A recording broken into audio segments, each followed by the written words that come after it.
Parte 1. Técnicas fundamentais para lidar com pessoas. 1. Se você quiser colher mel, não chute a colmeia.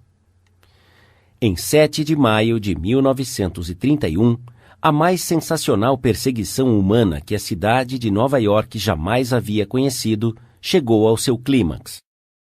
Após semanas de busca, Two Gun Crowley, o pistoleiro que não fumava ou bebia, estava encurralado, preso no apartamento de sua amada, na West End Avenue. 150 policiais e detetives cercaram o seu esconderijo, no último andar. Eles abriram buracos no teto e tentaram controlar Crowley, o matador de policiais, com gás lacrimogênio. Depois, armaram as suas metralhadoras nos prédios vizinhos e, por mais de 1 hora, uma das áreas residenciais mais nobres de Nova York ressoou com os tiros das pistolas e o ratatá das metralhadoras. Crowley, agachado por detrás de uma poltrona bem estofada, atirava incessantemente contra a polícia. 10.000 pessoas emocionadas assistiam à batalha. Nada como isso havia sido visto antes nas ruas de Nova York. Quando Crowley foi capturado, o comissário de polícia, E.P. Mulroney, declarou que o marginal Two Gun era um dos criminosos mais perigosos já encontrados na história de Nova York. Ele matará, disse o comissário, ao cair de uma pena. Mas o que Two Gun Crowley pensava de si mesmo? Nós sabemos, porque enquanto a polícia estava atirando para dentro de seu apartamento, ele escrevia uma carta endereçada a quem possa interessar. E enquanto ele escrevia, o sangue estava escorrendo de suas feridas, deixando um rastro carmesim no papel. Em sua carta, Crowley disse: "Debaixo do meu casaco há um coração cansado, mas generoso, que não machucaria ninguém." Pouco tempo antes disso, Crowley estava passando um tempo com a sua namorada. E em uma estrada no campo em Long Island, de repente, um policial chegou até o carro em que estavam e disse: "A sua carteira de motorista, por gentileza." Sem dizer uma palavra, Crowley sacou a sua arma e matou o policial com muitas balas de chumbo. Enquanto o policial baleado caía, Crowley saltou do carro, pegou o revólver do policial e atirou mais uma bala no corpo prostrado. E este era o pistoleiro que havia dito: "Debaixo do meu casaco há um coração cansado, mas generoso, que não machucaria ninguém." Crowley foi condenado à cadeira elétrica. Quando ele chegou à casa da morte em Sing Sing, disse: "É isto que eu ganho por matar pessoas?" "Não," ele disse, "é isto que eu ganho por me defender." A moral da história é esta: Two Gun Crowley não aceitava a culpa por nada. Esta é uma atitude incomum entre criminosos? Se você acha que sim, ouça isto. "Eu passei os melhores anos da minha vida dando às pessoas os melhores prazeres, ajudando-as a se divertir, e o que recebi foi abuso, como se fosse um homem caçado." Foi Al Capone quem disse isso. Sim, o mais notável inimigo público da América, o maior líder de gangsters que já aparecera em Chicago. Capone não se condenava.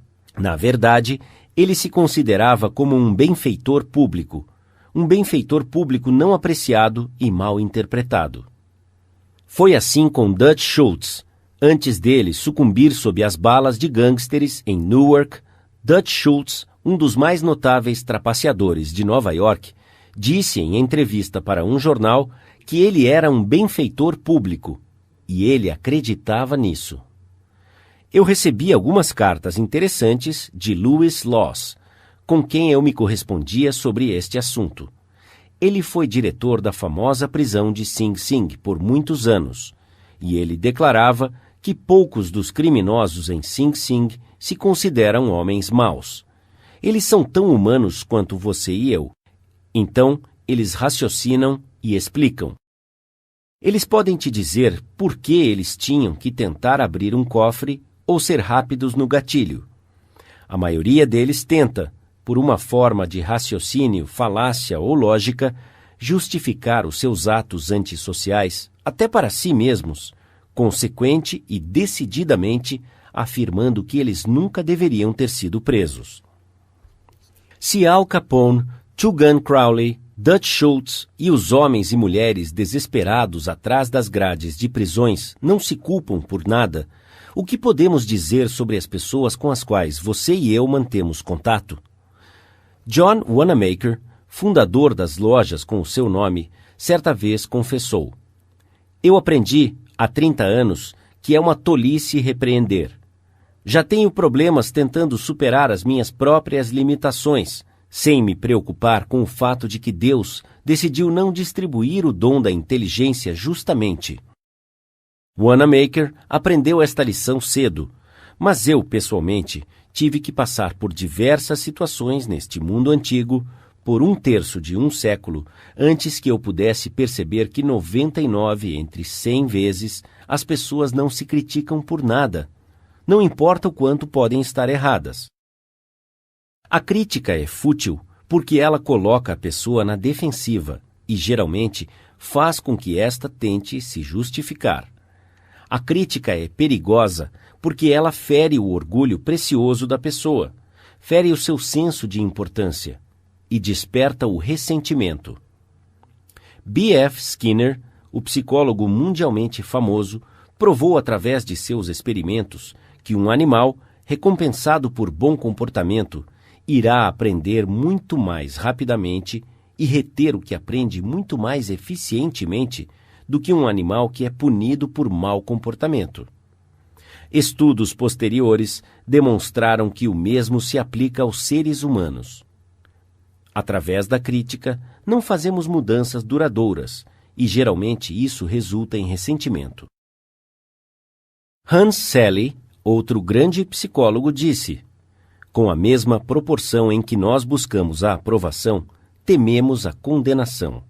O ressentimento que a crítica produz pode desmoralizar funcionários, membros da família e amigos, e mesmo assim não irá corrigir a situação que foi condenada." George B. Johnston, de Enid, Oklahoma, é coordenador de segurança para uma empresa de engenharia. Uma de suas responsabilidades é assegurar que os funcionários usem os seus capacetes quando estão trabalhando no campo. Ele reportou que quando se deparava com trabalhadores que não estavam usando os capacetes, os instruía com bastante autoridade sobre o regulamento e reiterava que eles deveriam respeitá-lo. Como resultado, eles até obedeciam, e muitas vezes, após ele afastar-se, os trabalhadores tiravam seus capacetes. Ele decidiu tentar de outra forma. A próxima vez que ele encontrou trabalhadores sem capacete, perguntou se os capacetes eram desconfortáveis ou se não cabiam direito. Então, ele lembrava os homens em um tom amigável que o capacete foi projetado para protegê-los de acidentes e sugeriu que sempre fosse usado quando estivessem trabalhando. O resultado foi o aumento de conformidade com o regulamento e nenhum ressentimento ou quaisquer distúrbios emocionais. Você encontrará muitos exemplos da futilidade da crítica em milhares de páginas da história. Tome, por exemplo, a famosa briga entre Theodore Roosevelt e o presidente Taft, uma disputa que dividiu o Partido Republicano, colocou Woodrow Wilson na Casa Branca e escreveu linhas luminosas em negrito que atravessaram a Primeira Guerra Mundial e alteraram o curso da história. Vamos revisar os fatos rapidamente. Quando Theodore Roosevelt saiu da Casa Branca em 1908, ele apoiou Taft, que fora eleito presidente. Depois, Theodore Roosevelt foi para a África para caçar leões. Quando retornou, ele se enfureceu. Ele denunciou Taft pelo seu conservadorismo, tentou garantir a nomeação para o seu terceiro mandato, formou o partido Bull Moose e fez tudo para extinguir o Grand Old Party, o Partido Republicano. Na eleição que se seguiu, William Howard Taft e o Partido Republicano contaram apenas com 2 estados, Vermont e Utah, a pior derrota que um partido já conhecera. Theodore Roosevelt culpou Taft, mas o presidente Taft se culpou? É claro que não. Com lágrimas em seus olhos, Taft disse: "Não vejo como eu poderia ter feito de outra forma." Quem foi o culpado? Roosevelt ou Taft? Francamente, eu não sei, e nem me importo.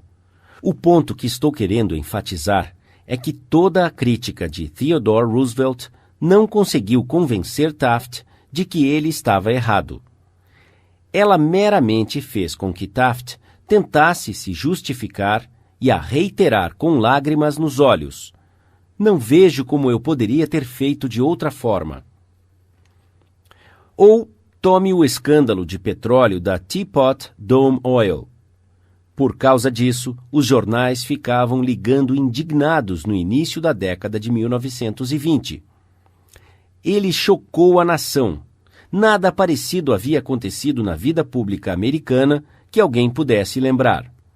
Aqui estão os fatos concretos do escândalo. Albert B. Fall, secretário do Interior no gabinete de Harding, fora incumbido do leasing das reservas de petróleo da Elk Hill e Teapot Dome, reservas de petróleo que haviam sido postas de lado para serem utilizadas futuramente pela Marinha. O secretário Fall permitiu a licitação pública? Que nada.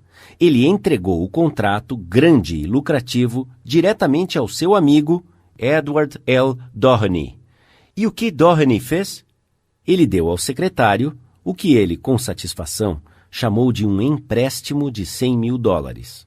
Então, de forma arbitrária, o secretário Fall ordenou que fuzileiros navais dos Estados Unidos entrassem no distrito para expulsar os concorrentes cujos poços adjacentes estavam extraindo petróleo das reservas da Elk Hill. Esses concorrentes, expulsos de suas terras à força, com o uso de armas e baionetas, correram para a justiça e expuseram o escândalo da Teapot Dome. A podridão foi tamanha que arruinou a Harding Administration, causando náusea a uma nação inteira, ameaçando a destruição do Partido Republicano e colocando Albert B. Fall atrás das grades. Fall foi cruelmente condenado, como poucos homens na vida pública já foram condenados. Ele se arrependeu? Nunca. Anos mais tarde, Herbert Hoover deu a entender em um discurso público que a morte do presidente Harding havia sido devido à preocupação e ansiedade mental, porque um amigo o havia traído. Quando a senhora Fall ouviu isso, ela pulou de sua poltrona, chorou. Ela fazia sinais com seus punhos contra o destino e gritou: "O quê? Harding traído por Fall? Não! O meu marido nunca traiu ninguém. Esta casa cheia de ouro não tentaria o meu marido a fazer algo errado. Ele é quem foi traído e levado ao Calvário e crucificado." Aí está, a natureza humana em ação. Malfeitores culpando todos, menos a si mesmos. Todos nós somos assim. Então, quando você e eu formos tentados a criticar alguém amanhã, lembre-se de Al Capone, Tugan Crowley e Albert Fall. Devemos nos lembrar que críticas são como pombos-correio. Eles sempre voltam para casa. Lembre-se que a pessoa que vamos corrigir e condenar provavelmente irá se justificar, e nós é que seremos condenados. Ou como o sutil Taft diria: "Eu não vejo como eu poderia ter feito de outra forma." Na manhã de 15 de abril de 1865, Abraham Lincoln estava em seu leito de morte em um quarto de pensão barato, diretamente em frente ao Teatro Ford, onde John Wilkes Booth havia atirado nele. O corpo comprido de Lincoln estava deitado diagonalmente em uma cama que estava desconjuntada e muito curta para ele. Uma reprodução barata da famosa pintura de Rosa Bonheur, The Horse Fair, estava pendurada acima de sua cama, e uma chama pálida amarela saía do bico de gás, iluminando o quarto sombriamente. Enquanto Lincoln estava morrendo, Stanton, o secretário de guerra, disse: "O mais perfeito governante que o mundo já viu está deitado aqui." Qual foi o segredo do sucesso de Lincoln com as pessoas? Eu estudei a vida de Abraham Lincoln por 10 anos e devotei 3 anos inteiros escrevendo e reescrevendo um livro intitulado Lincoln, o Desconhecido. Eu acredito que elaborei o estudo mais detalhado e exaustivo sobre a personalidade de Lincoln e sua vida familiar, que alguém jamais fez. Fiz um estudo especial do método de Lincoln para lidar com as pessoas. Ele criticava? Claro que sim. Quando ainda jovem, em Pigeon Creek Valley, Indiana, ele não só criticou, mas escreveu cartas e poemas ridicularizando pessoas e os deixava cair em estradas do campo onde certamente seriam encontradas. Uma dessas cartas despertou ressentimentos que perduraram por toda a vida. Mesmo após Lincoln ter se tornado advogado em Springfield, Illinois, ele atacou os seus adversários abertamente nos jornais. Mas ele fez isso mais do que devia. No outono de 1842, ele ridicularizou um político, vaidoso e polêmico, conhecido pelo nome de James Shields. Lincoln o satirizou através de uma carta anônima publicada no Springfield Journal. A cidade inteira achou muita graça. Shields, sensível e orgulhoso, enfureceu-se com indignação. Ele descobriu quem havia escrito a carta, montou em seu cavalo, foi atrás de Lincoln e o desafiou para um duelo. Lincoln não queria brigar. Ele era contra o duelo, mas não podia desistir por causa de sua honra. Foi dada a ele a escolha das armas. Já que ele tinha braços longos, ele escolheu as espadas compridas da cavalaria e começou a ter aulas de espada com um graduado de West Point. E no dia apontado, ele e Shields se encontraram em um banco de areia no rio Mississippi, preparados para lutar até a morte. Mas no último minuto, testemunhas interromperam e acabaram com o duelo.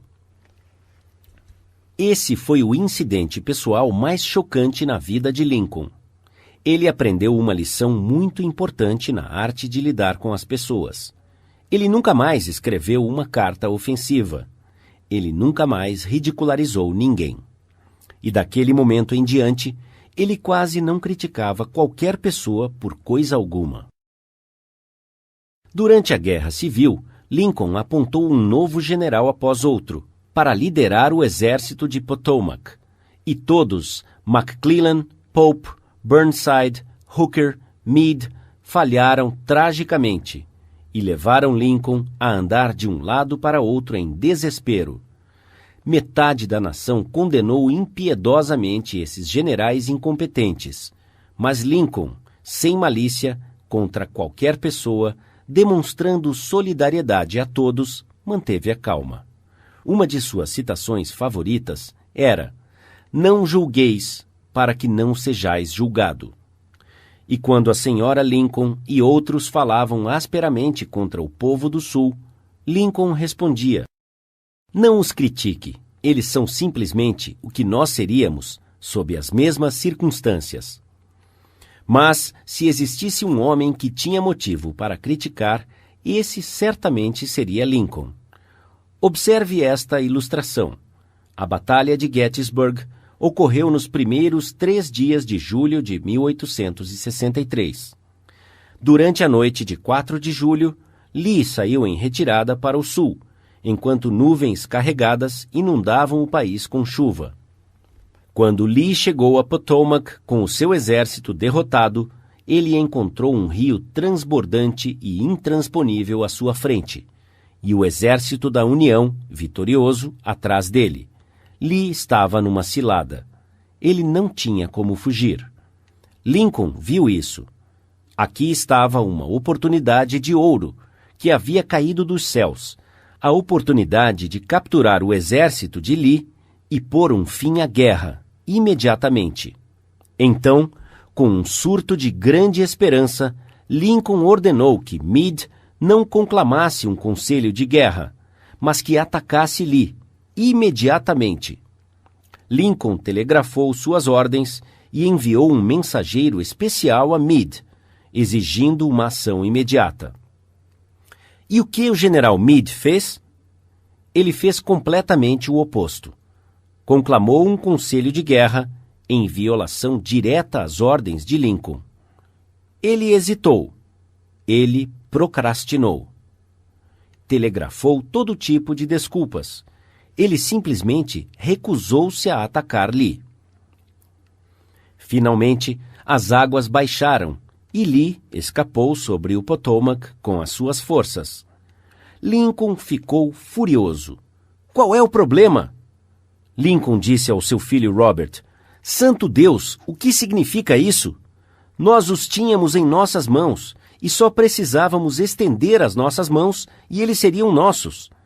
Mas nada que eu pudesse dizer ou fazer faria o exército se mover. Sob as circunstâncias, qualquer general poderia ter derrotado o Lee.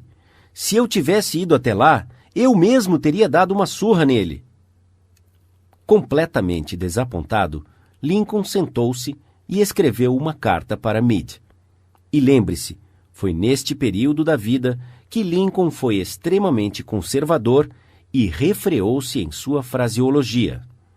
Então, esta carta, vindo de Lincoln, em 1863, era equivalente a uma severa repreensão. Meu caro general, não creio que você tenha percebido a repercussão da fuga de Lee.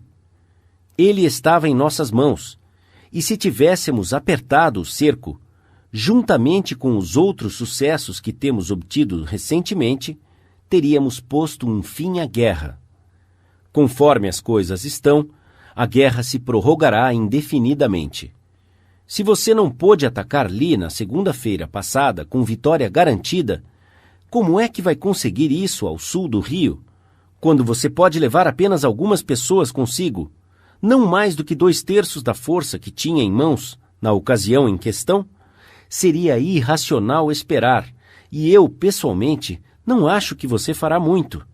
A sua oportunidade de ouro já se foi, e eu estou profundamente estressado por causa disso. O que você acha que Meade fez quando leu essa carta? Meade nunca viu essa carta. Lincoln não a enviou. Ela foi encontrada entre os seus papéis após a sua morte. Eu acho, e esta é apenas a minha opinião, que após escrever essa carta, Lincoln olhou pela janela e disse a si mesmo: Espera aí, talvez eu não deva ser tão apressado. É muito fácil eu me sentar aqui no silêncio da Casa Branca e ordenar que Meade ataque. Mas se eu estivesse em Gettysburg e tivesse visto tanto sangue como Meade viu na última semana, e se os meus ouvidos houvessem sido penetrados com gritos e berros daqueles que estavam feridos e morrendo, talvez eu também não estivesse tão ansioso para atacar. Se eu tivesse o temperamento tímido de Meade, talvez tivesse feito o que ele fez. De qualquer modo, estas já são águas passadas. Se eu enviar essa carta, me sentirei mais aliviado, mas ela fará com que Meade tente se justificar. Fará com que ele me condene. Despertará sentimentos de amargura. Afetará todas as suas ações futuras como comandante e talvez o force a demitir-se do exército. Então, como eu já disse, Lincoln pôs a carta de lado porque ele havia aprendido através de uma dura experiência que críticas e repreensões ásperas quase sempre terminam em futilidade. Theodore Roosevelt disse que quando ele, como presidente, era confrontado com um problema complexo, ele se inclinava para trás e olhava para um grande quadro de Lincoln, pendurado acima de sua mesa na Casa Branca, e perguntava a si mesmo: o que Lincoln faria se estivesse em meu lugar? Como é que ele teria resolvido o problema? A próxima vez que você for tentado a admoestar alguém, tire uma nota de $5 de seu bolso, olhe para a imagem de Lincoln e pergunte: como é que Lincoln teria resolvido este problema se fosse dele? Mark Twain perdia sua cabeça de vez em quando e escrevia cartas que deixavam o papel enrubescido. Por exemplo, certa vez, ele escreveu para um homem que o havia deixado irado: "Você está pedindo para morrer? É só dizer e eu providenciarei tudo." Em outra ocasião, ele escreveu a um editor sobre as tentativas de um revisor melhorar a minha ortografia e pontuação. Ele exigiu: "De agora em diante, sugiro que você siga à risca o meu manuscrito e diga ao revisor que ele conserve as suas sugestões na papa de seu cérebro deteriorado." Escrever essas cartas ofensivas fazia com que Mark Twain se sentisse melhor. Elas permitiam que ele soltasse a fumaça, e as cartas não faziam nenhum mal, porque a secretária da esposa de Mark as tirava secretamente do correio.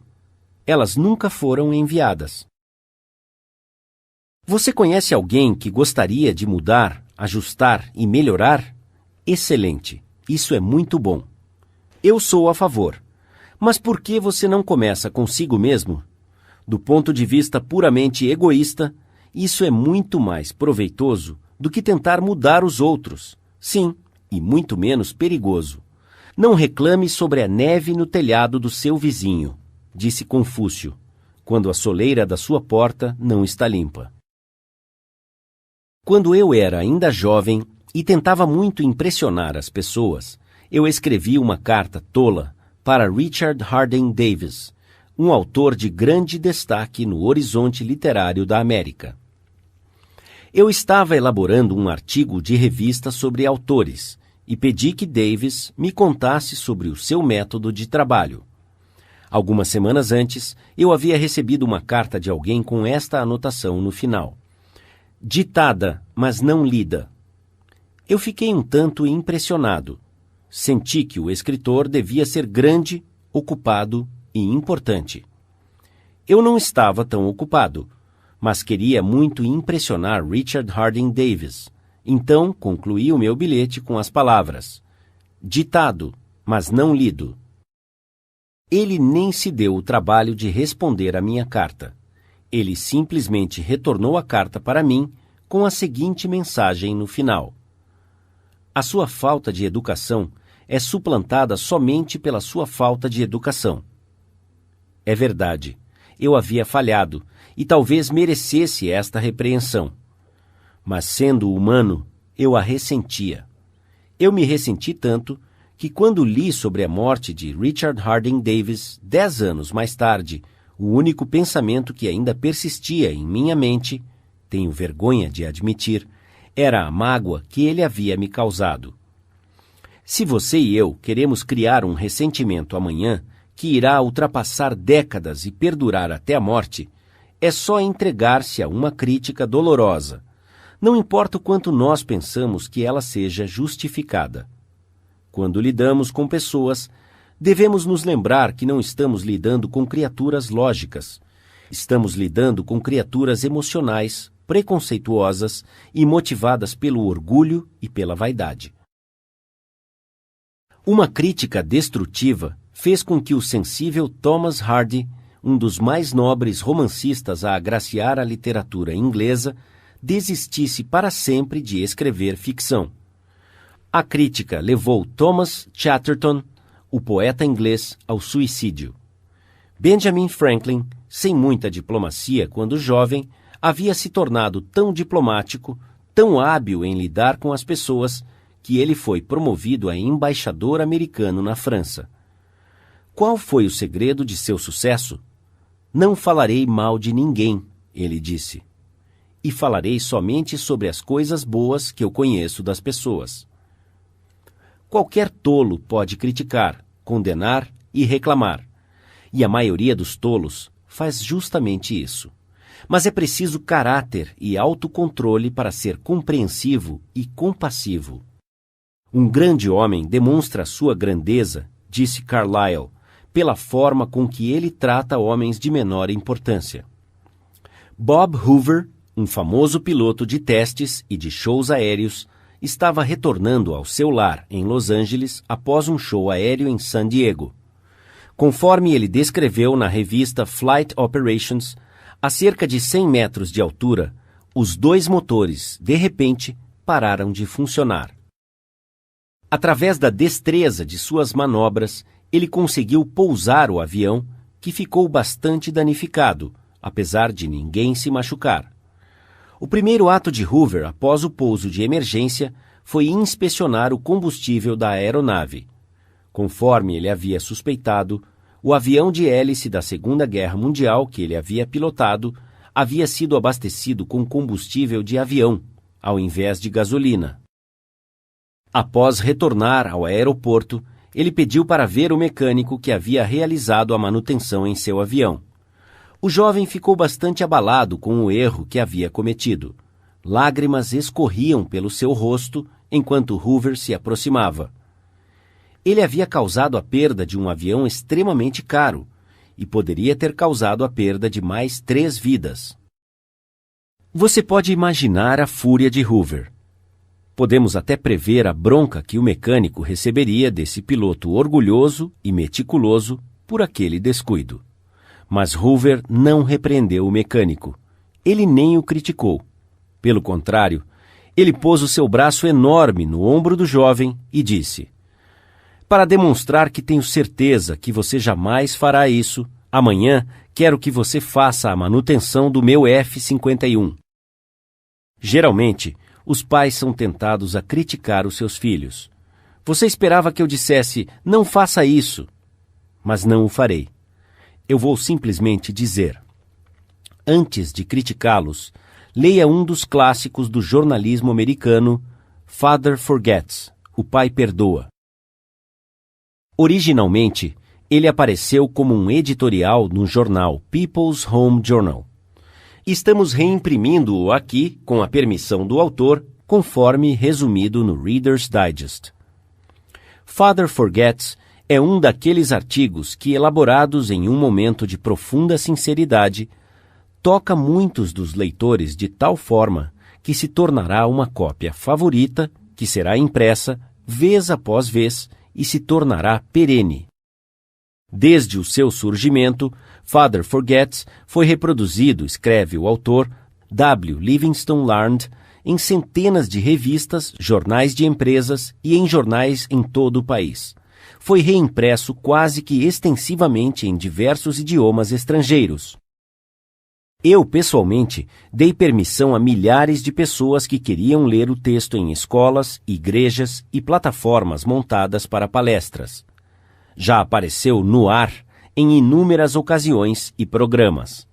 Curiosamente, periódicos universitários já o usaram, e revistas do ensino médio. Às vezes, as peças parecem se encaixar misteriosamente. Estas certamente encaixaram.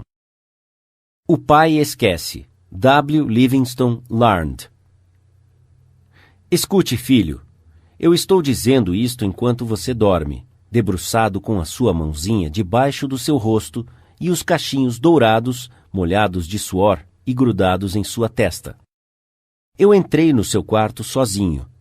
Há apenas alguns minutos, enquanto estava sentado na biblioteca lendo o meu jornal, fui invadido por uma onda de remorso sufocante. Sentindo-me culpado, vim para ficar ao lado de sua cama. Eu estive pensando sobre algumas coisas, filho. Fiquei bravo com você. Eu te dei uma bronca enquanto você estava se vestindo para ir à escola, porque você não enxugou o rosto direito com a toalha. Briguei com você por não ter limpado os sapatos. Gritei com muita raiva quando você jogou algumas coisas no chão. No café da manhã, também fiquei irritado. Você derramou algumas coisas. Você engoliu a sua comida. Você colocou os cotovelos sobre a mesa. Você colocou muita manteiga em seu pão. E quando você saiu para brincar e eu para pegar o meu trem, você virou para mim e acenou e disse, "Tchau, papai." E eu fechei a cara e respondi, "Endireite as suas costas." Depois, tudo recomeçou no final da tarde. Enquanto eu subia a rua, vi você ajoelhado brincando com bolinhas de gude. Havia buracos em suas meias. Eu te humilhei na frente dos seus amiguinhos e te fiz entrar em casa antes de mim. Meias são caras, e se você tivesse que comprá-las, você seria mais cuidadoso. Imagine isso, filho, vindo de um pai. Você se lembra, mais tarde, quando eu estava lendo na biblioteca, como você entrou timidamente, com um olhar de mágoa em seus olhos, quando olhei por cima do meu jornal, incomodado com a interrupção, você hesitou à porta. O que você quer? Perguntei irritado. Você não disse nada, mas correu e atirou-se ao redor de meu pescoço e beijou-me, e os seus pequenos braços apertavam com o afeto que Deus havia colocado em seu coração e que nem a negligência poderia apagar. E então você sumiu, subindo os degraus da escada. Bem, filho, foi logo depois que o jornal escapou das minhas mãos e um medo terrível tomou conta de mim. O que o hábito estava fazendo comigo? O hábito de encontrar falhas, de repreender. Esta foi a minha recompensa a você por ser menino. Não é que eu não te amava, é que eu esperava muito da juventude. Eu estava te medindo com a mesma medida com que fui medido na minha vida. E havia tanta beleza, bondade e verdade em seu caráter. O seu pequeno coração era tão grande quanto o sol amanhecendo por sobre as colinas extensas. Você demonstrou isso pelo seu impulso espontâneo de entrar correndo e me dar um beijo de boa noite. Nada mais importa hoje à noite, filho. Eu vim ao lado de sua cama no escuro e me ajoelhei ali, envergonhado. É uma tentativa um tanto inútil de arrependimento. Eu sei que você não compreenderia essas coisas se eu te contasse enquanto você estivesse acordado. Mas amanhã eu serei um pai de verdade. Serei o seu amigo. Sofrerei quando estiver sofrendo. Darei risada quando você rir. Morderei a minha língua quando vierem as palavras de impaciência. Continuarei a repetir as palavras como um ritual. Ele é apenas um menino, um menininho. Infelizmente, eu te vi como homem. Mas, filho, agora, quando te vejo debruçado e cansado em seu berço, eu entendo que você ainda é um bebê. Ontem você estava nos braços de sua mãe, a cabeça em seu ombro. Eu fui muito, mas muito exigente. Ao invés de condenar as pessoas, vamos tentar compreendê-las. Vamos tentar descobrir por que elas agem da forma que agem. Isso é mais lucrativo e intrigante do que a crítica. E gera empatia, tolerância e bondade. Conhecer tudo significa perdoar tudo. De acordo com o Dr. Johnson, o próprio Deus não propôs julgar o homem até o final dos tempos. Por que você e eu o julgamos? Princípio 1. Não critique, condene ou reclame. 2. O grande segredo sobre como lidar com as pessoas. Só há uma forma debaixo do céu para conseguir que alguém faça algo. Você já parou para pensar nisso? Sim, apenas uma forma. E isso é fazer a outra pessoa querer fazer isso. Lembre-se, não há outra forma. É claro, você pode fazer alguém te dar o seu relógio apontando uma arma em suas costas. Você pode fazer os seus funcionários cooperarem, até você virar as costas, ameaçando-os com a demissão. Você pode fazer uma criança te obedecer com uma cinta ou uma ameaça. Mas esses métodos cruéis têm repercussões profundamente indesejadas. A única forma de eu conseguir com que você faça algo é dando a você o que você quer. O que é que você quer? Sigmund Freud disse que tudo o que eu e você fazemos acontece por dois motivos: o desejo sexual e o desejo de ser grande. John Dewey, um dos filósofos mais profundos da América, explicou isso um pouco diferente. Dr. Dewey disse que o desejo mais profundo da natureza humana é o desejo de ser importante. Lembre-se desta frase: o desejo de ser importante. Ela é significativa. Você vai ouvir muito sobre isso neste livro. O que você quer? Não muitas coisas, mas você anseia pelas poucas coisas que você deseja, e essas não lhe serão negadas. Algumas das coisas que a maioria das pessoas quer incluem saúde e a preservação da vida, alimento, sono, dinheiro e as coisas que o dinheiro pode comprar, a vida futura, satisfação sexual, o bem-estar de nossos filhos, uma sensação de importância. Quase todos estes desejos geralmente são satisfeitos, todos com exceção de um deles. Mas há um desejo quase tão profundo, quase tão necessário, quanto o desejo do alimento ou do sono, que raramente é satisfeito.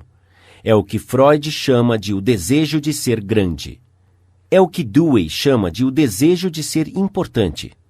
Certa vez, Lincoln iniciou uma carta dizendo: "Todos gostam de ser elogiados." William James disse: "O princípio mais profundo da natureza humana é o anseio de ser apreciado." Veja bem, ele não falou do desejo, vontade ou aspiração de ser apreciado. Ele falou o anseio de ser apreciado.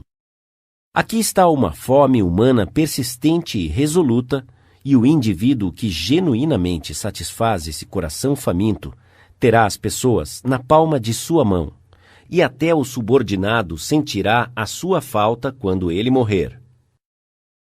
O desejo de se sentir importante é uma das principais diferenças que distinguem os humanos dos animais. Para ilustrar isto, quando fui um menino fazendeiro na região de Missouri, o meu pai criava porcos de pura raça de Rock Jersey e gado de pedigree de focinho branco. Nós participávamos de feiras e exposições de criadores, expondo nossos porcos e gado de focinho branco em todo o centro-oeste. Muitas vezes, nós ganhávamos prêmios de primeiro lugar. O meu pai prendia as fitas azuis de campeão em um pedaço de musselina branca, e quando os amigos ou convidados vinham à nossa casa, ele pegava o pedaço de musselina. Ele segurava em uma extremidade e eu na outra, enquanto ele exibia as fitas azuis. Os porcos não se importavam com as fitas que ganhavam, mas o meu pai sim. Esses prêmios davam-lhe um sentimento de muita importância. Se os nossos antepassados não tivessem esse desejo vivo de se sentirem importantes, a civilização teria sido impossível. Sem ele, seríamos praticamente como os animais. Foi esse desejo de se sentir importante que levou um assistente de mercado, pobre e sem instrução, a estudar alguns livros de direito que encontrara no fundo de um baú de objetos descartados que ele havia comprado por 50 centavos de dólar. Eu acho que você já ouviu falar desse assistente de mercado. O seu nome era Lincoln. Foi esse desejo de se sentir importante que inspirou Charles Dickens a escrever os seus romances imortais. Esse desejo inspirou Sir Christopher Wren a gravar as suas sinfonias em pedra. Esse desejo fez Rockefeller juntar milhões de dólares que ele nunca gastou. E esse mesmo desejo faz com que a família mais rica de sua cidade construa uma casa muito maior do que ela precisa. Esse desejo faz você usar as roupas da última moda, dirigir os carros de lançamento e falar de seus filhos inteligentes. É esse desejo que leva muitos rapazes e moças a participar de gangues e de atividades criminosas. A média dos jovens criminosos, de acordo com E.P. Mulrooney, antigo comissário da polícia de Nova York, está cheia de ego, e o seu primeiro pedido após serem presos é que os jornais sensacionalistas os façam de heróis.